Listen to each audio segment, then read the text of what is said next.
Kagurabachi. And with that, I'm going to pass this one over to Josh. Thanks, Chris. Kagurabachi, chapter 106.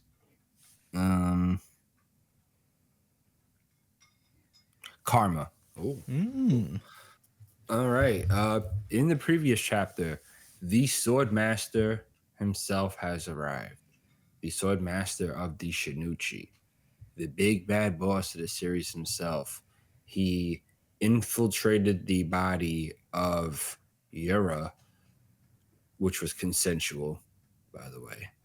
And he is now using his body as a medium to reincarnate himself.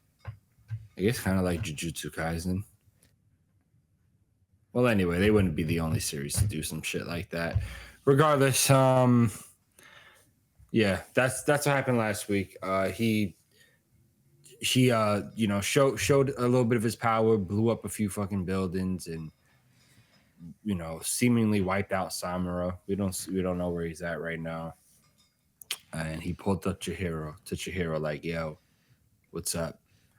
And that was last week. Now this week,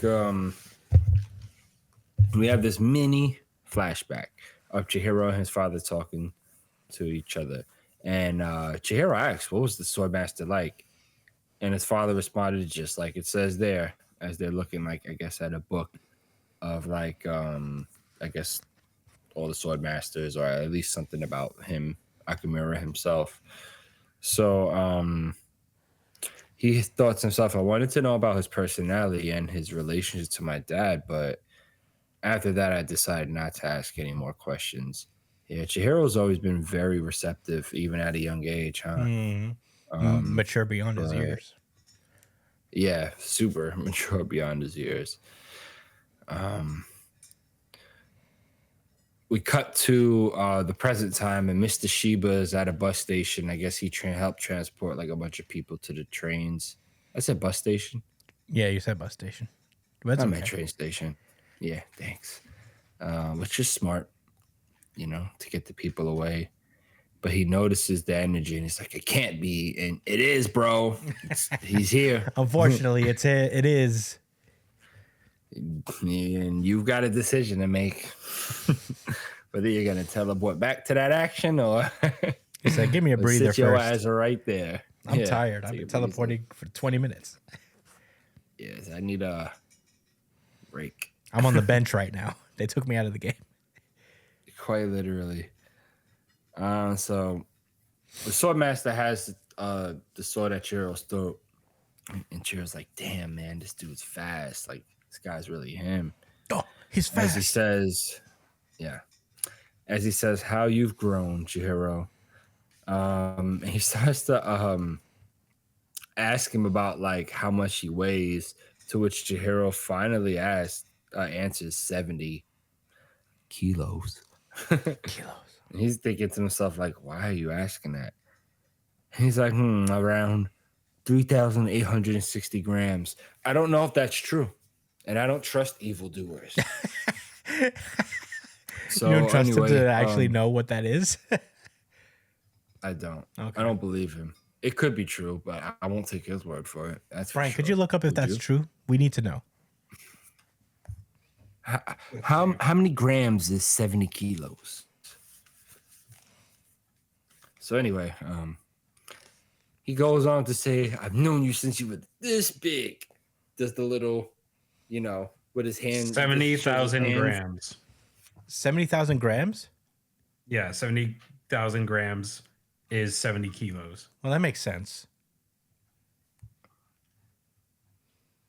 Because, a so kilo was he expressing how many grams he was as a baby?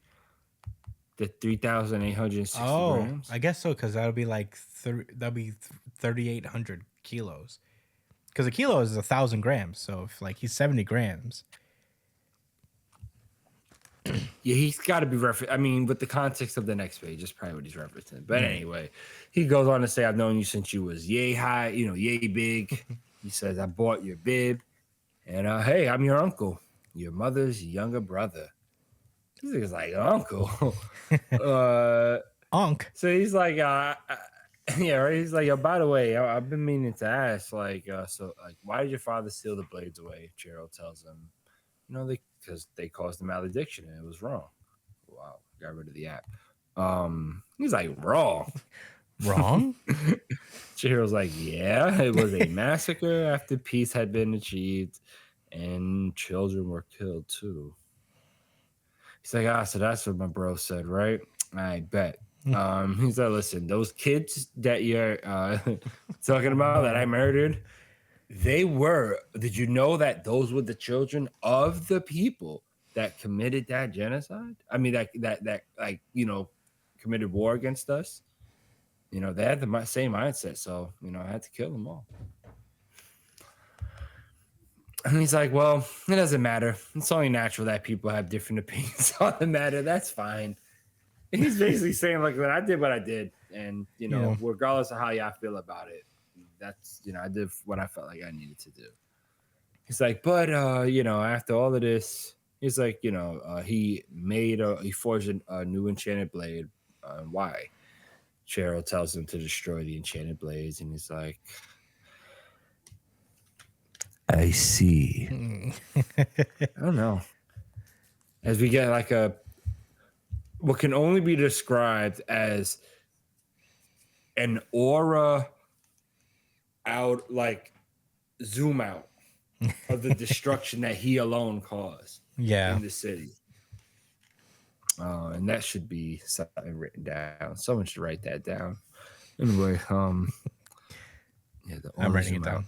But after he says, I see, Chihiro basically starts reconciling with the fact that no one ever told him, but it was probably for the better because this guy was a terrible person and there was no reason to let Chihiro know that. You know what I'm saying? It was really nothing to gain at all. Nobody wanted to let him know, not his own father, and everyone else respected that in the organization. And Chihiro's cool with that. Like, he's like, makes sense to me. None of that matters anyway. I'm mature. Right. Yeah, exactly.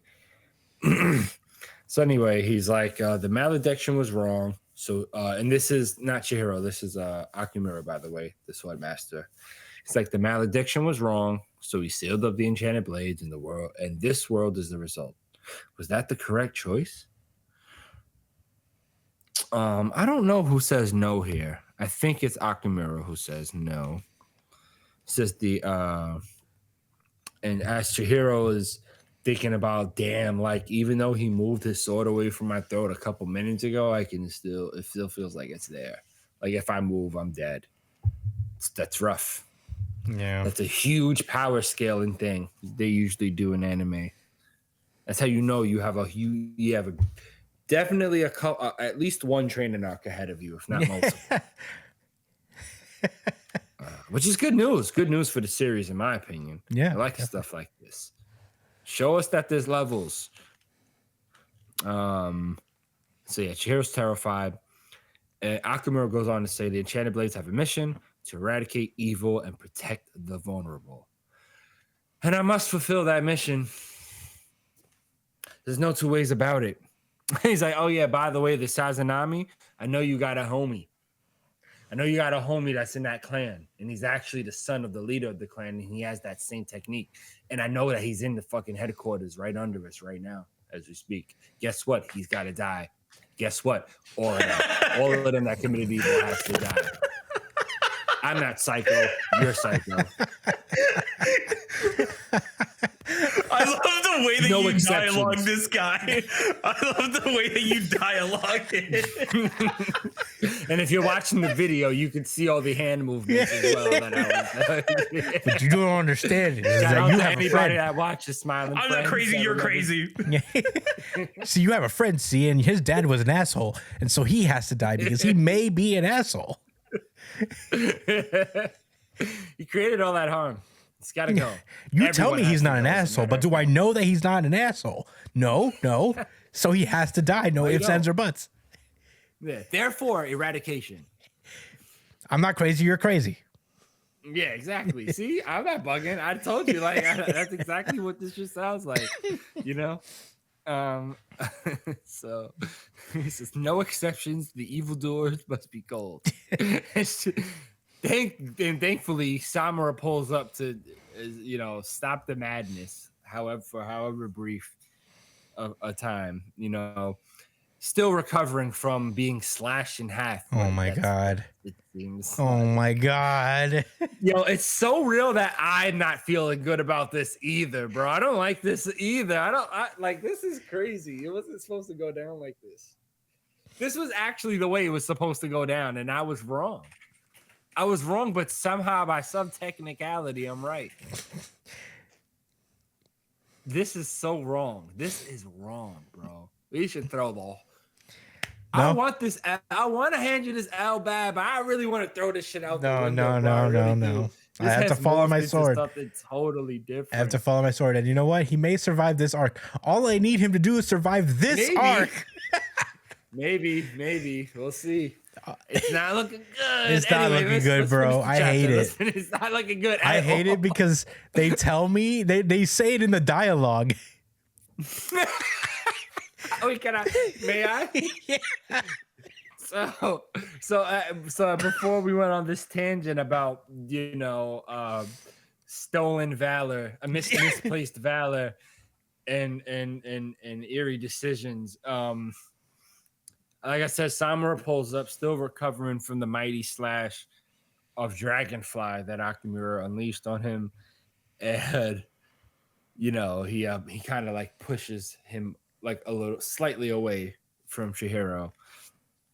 And he looks at and Akemura looks at Samura and he says, even with Suzaku, your healing powers can't keep up.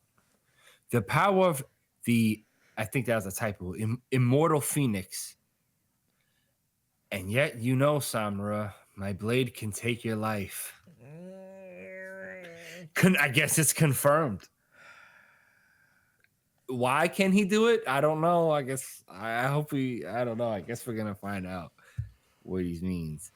And this nigga Samura says, I know. As they both draw their blades and unleash a quick slash, parrying each other. You know that one panel, what that one panel looks like to me? Where he says, I know. It's that panel, like that meme where you're grabbing the thing, where someone's grabbing your shoulders and they have the big yeah, it's him. It's like the two dudes, and one guy has the hand on his shoulder, and he's like, I know. That's what it looks. And I am the guy who's there holding right now. Yeah. It's me and Brian on the other side. I'm the one with your hand on your shoulder. Yeah, it's you and Brian. I know. And you're cosplaying as this fucking Sawamura, as fucking this guy Samura. Yeah. I hate this. This is insane.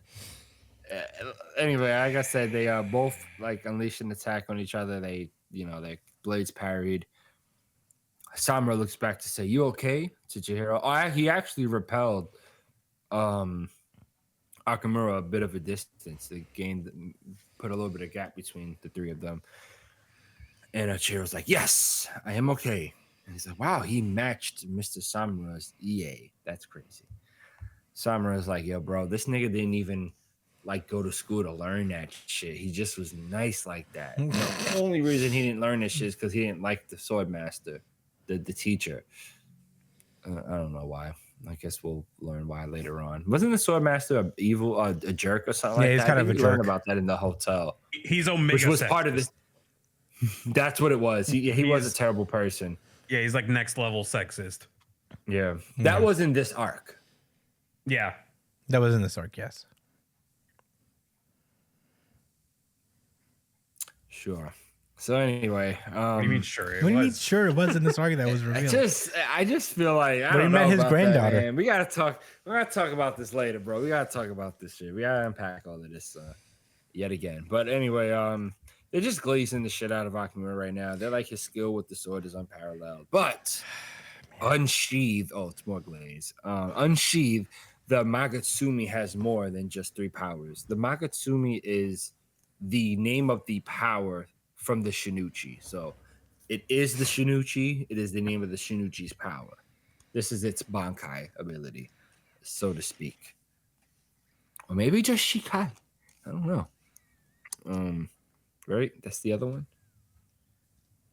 Yeah. Anyway, The Shikai is the normal one. The Bankai is like the special. yeah. Okay. So yeah, they're just like, man, we don't even know like what the true essence of his abilities are. Like, so we're really in for some bullshit. Samura yells to Chihiro, his ideology is too extreme. I've heard that before. We have to stop him or we'll experience what that's what Republicans and centrists say about people who want, the basic needs of people. like Chihiro, get back. He access wants to free Medicare food, for all. housing, Medicare for all. Our ideology is far too extreme. We are lumped together with malediction enactors. That's crazy. I wish all the people that said that would read this manga and feel fucking dumb. Like, wow, maybe they don't have extreme ideals. Anyway, okay. He yells his ideology is too extreme. We have to stop him, or we'll experience another tragedy like the malediction. Right. Akemura's like, Chihiro, stop. Man, stop. He's like, I won't stop. I'm strong. This is what my dad died for. This is what he believes in. I don't care if you look like Lucifer himself right now. I mean, he looks fucking crazy in this photo here. Yeah, he's floating 2 feet off the ground. Yeah, and he's like a Slender Man-esque right now. This is, high level creepiness right now. And Chihiro resolves, and he's like, as the one who bears the intent, I have to face him. I also have a mission to fulfill, and that is the end of the chapter. Brian, what were your thoughts? Ooh. Man, RGC.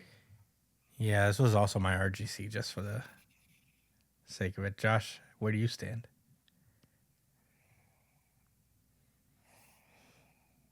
Where do you stand? It's the universal RGC. What can I say? Yeah, boy. I didn't give in. Unified RGC. The lesser actions.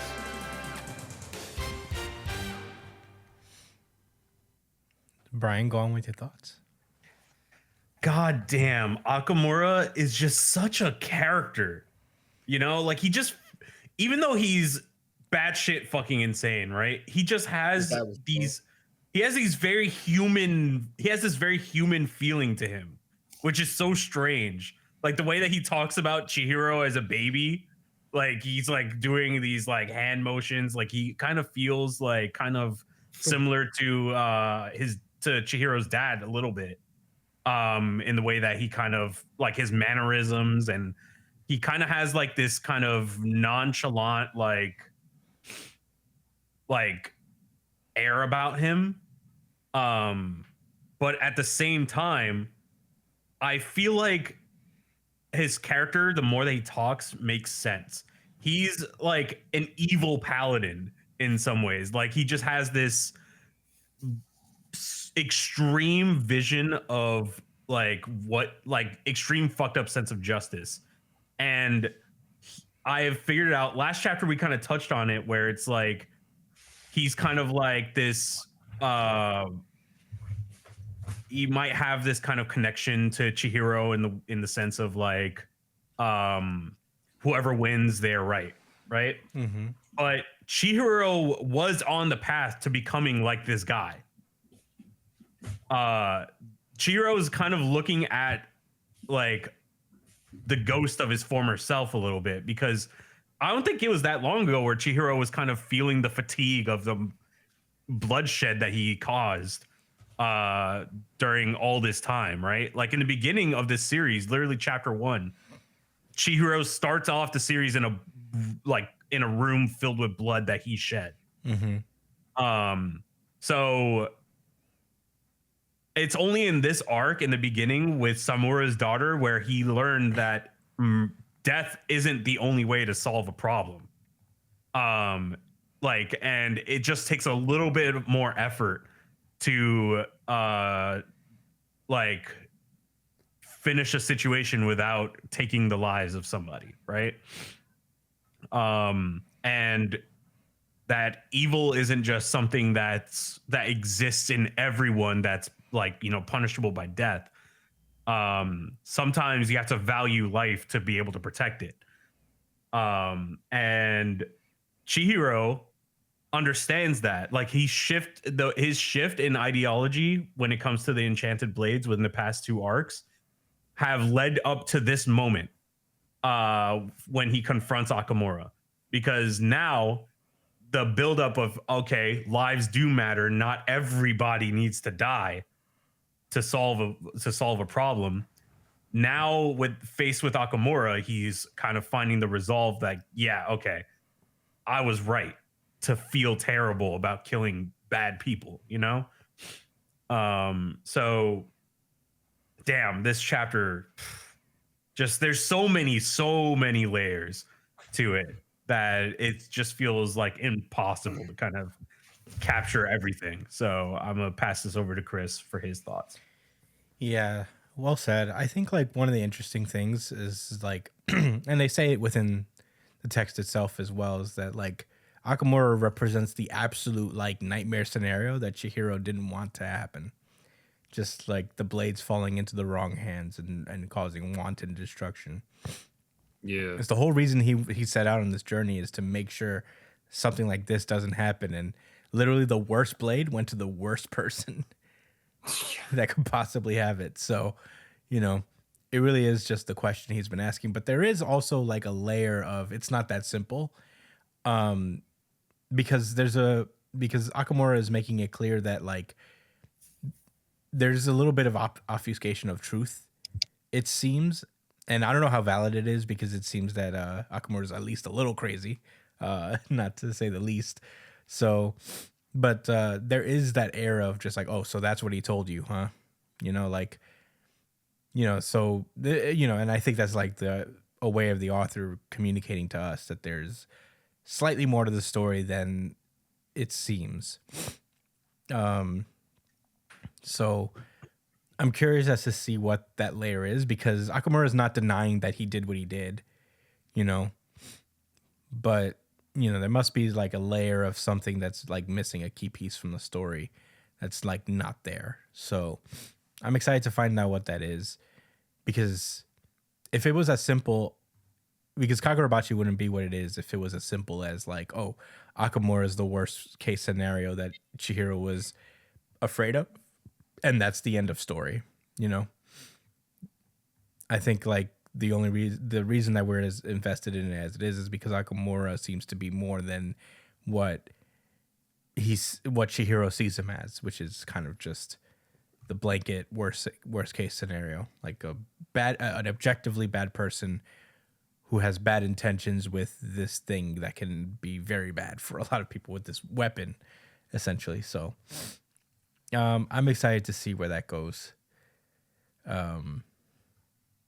Because it challenges like Chihiro as a main character and his perspective. And that's a very important thing to have in your story, especially nowadays. So I'm excited to see what comes next. But those are all my thoughts, really, outside of the aura farming is, of course, exquisite as usual in this chapter. Oh, exquisite. We have been having quite a aura harvest. So like over this entire arc, and I can't wait for more.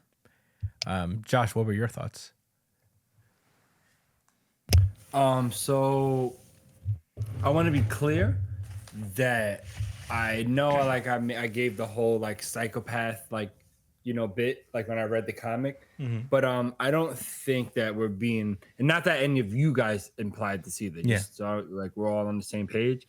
I think he is a very sane person. I think he is a person similar to you and I, not the same, but similar. You know what I'm saying? I think he has things he loves and cares about. I think he has things he hates. You know what I'm saying? But like Samura said, he is too extreme. Right now,